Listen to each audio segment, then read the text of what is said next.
안녕하세요. 오늘은 헬렌 켈러 자서전을 읽어보겠습니다.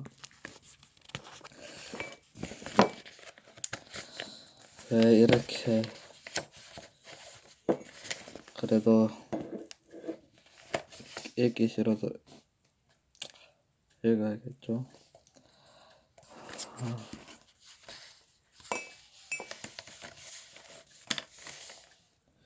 제1장 지금까지 내가 살아온 얘기를 쓰려고 하니 두려움이 몰려온다. 마치 황급빛 안개처럼 어린 시절을 가리고 있는 베일을 벗기는 것이 왠지 망설여진다. 자서전을 쓰는 건 어려운 작업이다.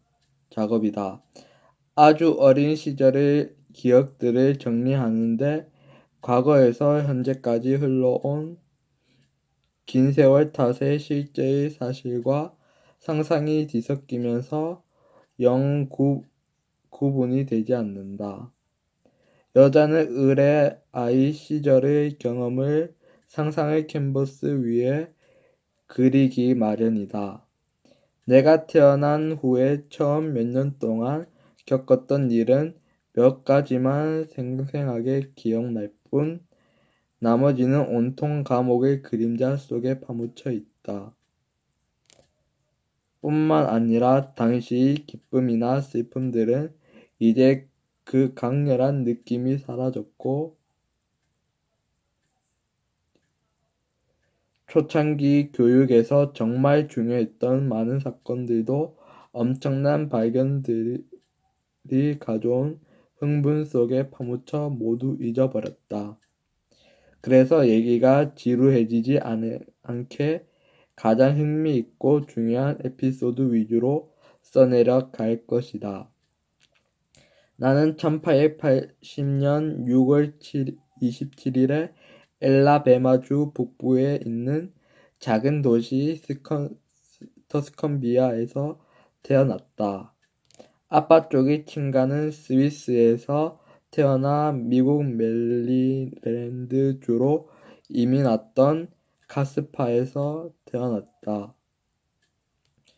아빠 쪽의 친가는 스위스에서 태어나 미국 메릴랜드주로 이민 왔던 카스파 켈러에서부터 시작된다. 스위스인 조상 중에는 취리히에서 최초로 농화 선생님이면서 그 방면의 책을 쓴 분도 있다. 나한테는 좀 특별한 우연이 아닌가? 물론 조상 중에 노예 없는 왕 없고 왕 없는 노예 없지만 말이다. 카스팔 켈러의 아들인 할아버지는 엘라베마주의 드넓은 땅으로 이주하여 그곳에 정착했다. 할아버지는 농장에서 쓰는 물건들을 구입하려고 1년에 한 번씩 말을 타고 터스컨비아에서 필라델피아로 여행을 갔었다고 한다. 할아버지가 가족들에게 쓴 많은 편지들은 지금도 고모가 간직하고 있는데 편지에는 그 여행 얘기가 매력적이고 생생하게 묘사되어 있다.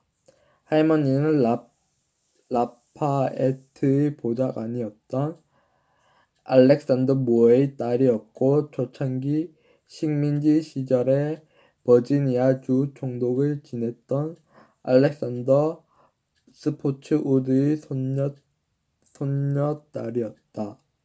로버트 이 육촌사이였다. 로버트 리 육촌사이였다.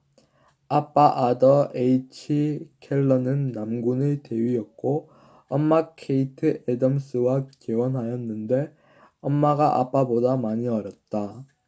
엄마의 할아버지 벤자민 애덤스는 수잔난 이 구튜와 결혼했고 매사추세츠 주 뉴베리에서 오랫동안 살았다. 외할아버지 찰스 애덤스는 매사추세츠 매사추세츠 주 뉴베리포트에서 태어나서 아칸소 주 헬레나로 이사했다. 남북전쟁이 일어나자 그는 남군 편에서 싸웠고 결국 준장까지 진급했다. 루시 헬렌 에버렛과 결혼했는데 외할머니는 에드워드 에버렛이나 에드워드 에버렛 베일 박사와 같은 집안이었다. 전쟁이 끝나자 외갓집 식구들은 테네시 주 멤피시로 이사했다. 우리 가족은 내가 병에 걸려 시각과 청각을 모두 잃을 때까지 아주 조그만 한 집에서 살았다. 정사각형의 큰 방과 하인이 잠자는 작은 방으로 꾸며진 집이었다. 정부가 불화한 농장 가까이에 가끔 사용하는 작은 부속 건물을 짓는 건 남부의 유행이었다. 아빠도 이런 작은 집을 남북전쟁 후에 지었고 엄마와 결혼한 후에 이 집에서 살았다. 집은 포도 넝쿨 장미, 그리고 인동 덩굴로 온통 덮여 있었다. 정원에서 보면 정자 같았다. 자그마한 현관은 보이지 않을 정도로 노란 장미와 청밀의 덩굴로 수북이 덮여 있었다. 그래서 벌새와 벌들이 즐겨 찾는 은신처였다. 나머지 가족들이 살았던 켈러 농장은 우리 집, 즉 장미로 뒤덮인 작은 정자에서 몇 걸음 떨어져 있었다. 농장은 아름다운 담쟁이 덩굴이 살림집과 둘레의 나무 밑 펜스들을 온통 뒤덮고 있어서 아이비 그린 초록 담쟁이 덩굴이라고 불렀다. 농장에 딸린 옛날식의 정원은 내 어린 시절의 낙원이었다. 선생님이 우리 집에 오기도 전에 나는 이미 딱딱하고 네모진 회양모 울타리를 따라 더듬더듬 걸어가서 향기를 쫓아가 그 해에 처음 핀 제비꽃과 백합들을 찾아내곤 했다. 또한 분통을 한바탕 터뜨린 날에는 성난 얼굴을 서늘한 나뭇잎들과 풀숲에 숨기면서 위로를 얻기도 했다. 꽃들이 활짝 핀 정원에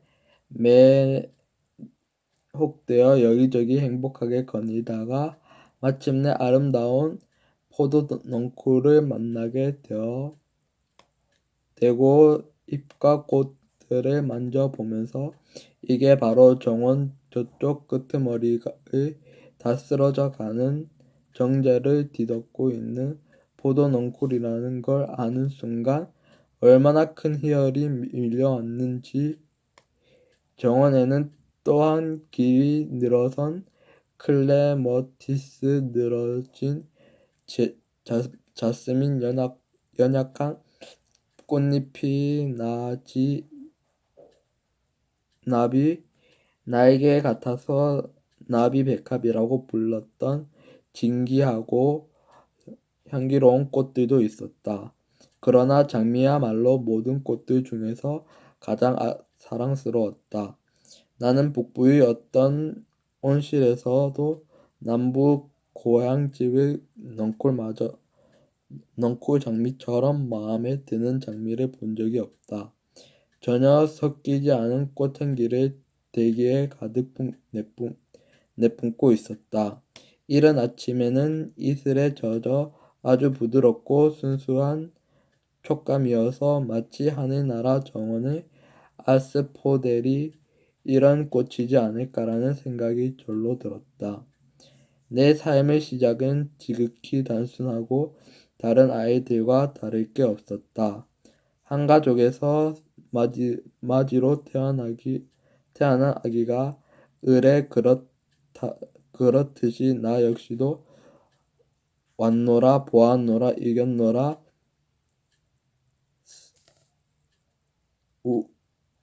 였다. 율리우스 카이사르가 폰토스의 파르나케스 2세와의 전쟁에서 승리한 후 로마 원로에게 전한 승전보였다. 우리 가족들도 내 이름을 두고 세상 사람들의 을에 드리는 통상적인 시간만큼 토론을 했다. 처음 태어난 아기의 이름은 경솔하게 지으면 안 된다고 모두들 힘주어 말했다. 아빠는 평소에 매우 존경했던 조상의 이름을 따서 밀드레드 캠벨이 어떠냐고 제안했을 뿐 토론에서 더 이상의 역할은 사양했다. 엄마와 외할머니의 처녀 때 이름이었던 헬렌 에버렛으로 짓는 게 소원이라고 밝히자 상황은 그냥 끝나버렸다. 그런데 아빠가 설레는 마음으로 나를 교회로 데려가는 도중에 그만 그 이름을 잊어버렸다. 지극히 당연한 결과였다. 아빠가 더 이상 역할을 사양한 이후에 제시된 이름이었기 때문이다. 목사가 아기의 이름을 묻자 아빠는 외할머니의 이름을 따서 짓자고 했던 얘기만 가까스로 기억나면서 그만 헬렌 애덤스라고 대답했다.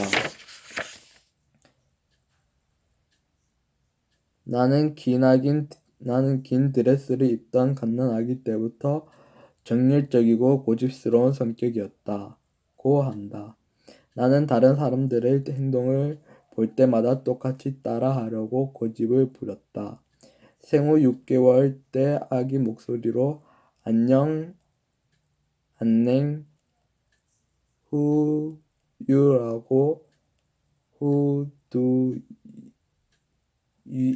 위라고 말했고 차차를 아주 똑똑하게 발음해서 모든 사람들의 이목을 집중시키기도 했다. 그때 아기 시절에 배웠던 단어 중에서 병을 앓은 이후에도 기억한 단어가 하나 있다. 물, 물이라는 단어였는데 아픈 이후 다른 말은 모두 잊어버렸으며 그 단어를 뜻하는 소리는 계속 내고 다녔다. 무무처럼 불안정했던 이때의 발음은 나중에 단어의 철자를 익힌 후 후처럼 익힌 후에야 멈출 수 있었다. 걸음마를 시작한 건 1살 때였다고 한다. 엄마가 욕조에서 나를 꺼내어 무릎에 앉혀 놓았는데 갑자기 나는 나뭇잎 그림자가 햇빛을 받아 매끄러운 마룻바닥 위에서 아른아른 춤추고 있는 광경에 꽂혔다. 엄마의 무릎을 미끄러져 내려와서는 그림자를 향해 뛰다시피 걸어갔다. 그림자가 사라지자 나는 그만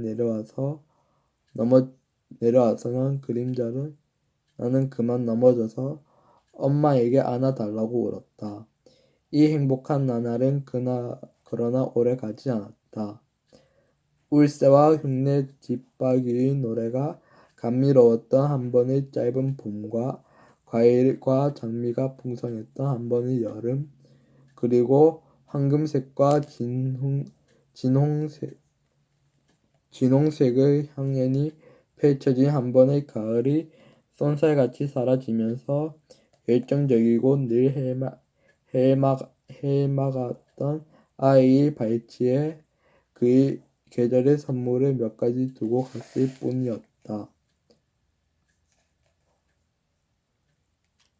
그 후 음울한 2개월에 내 눈과 귀를 닫아버린 질병이 엄습하여 나는 신생아의 무의식 세계로 도로 곤두박질 쳤다. 물었다. 위장과 뇌의 급성 우혈 켈러의 병은 당시 성홍열 또는 내막염이라고 했지만 지금도 명확하게 밝혀지지 않았다.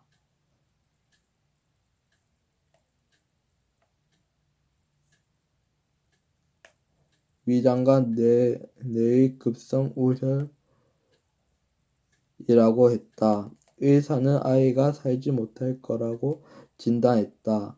그러나 신기하게도 갑자기 찾아왔던 신열은 사라질 때도 어느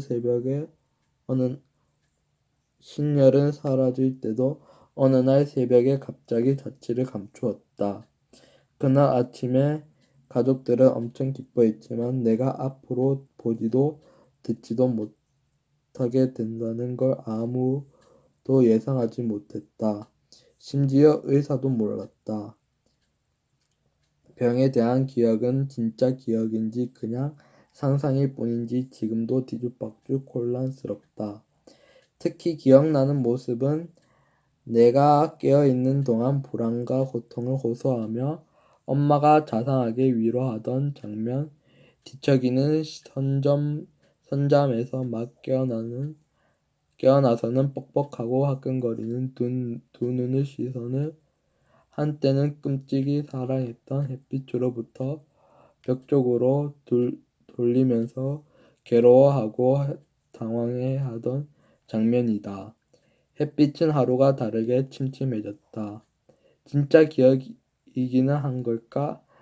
어쨌든 이런 단편적인 기억들을 제외하고는 모든 게 마치 악몽처럼 느껴질 뿐 실제로 일어났다는 현실감이 전혀 느껴지지 않는다. 서서히 나는 나를 에워싸고 있는 적막과 암흑에 익숙해지면서 이전에 보았던 세상이 지금과는 다른 세상이었다는 사실조차 잊어버렸다. 내 영혼을 해방시킨 선생님이 올 때까지 그랬다.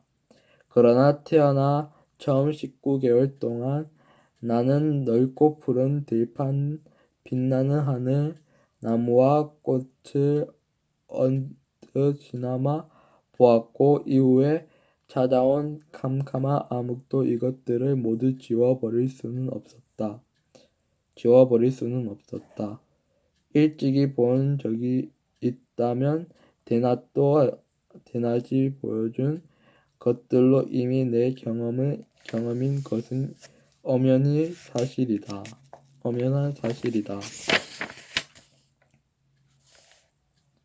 오늘은 30쪽까지 읽겠습니다.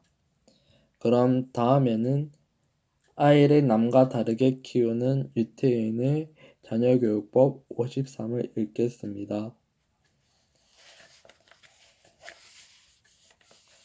안녕.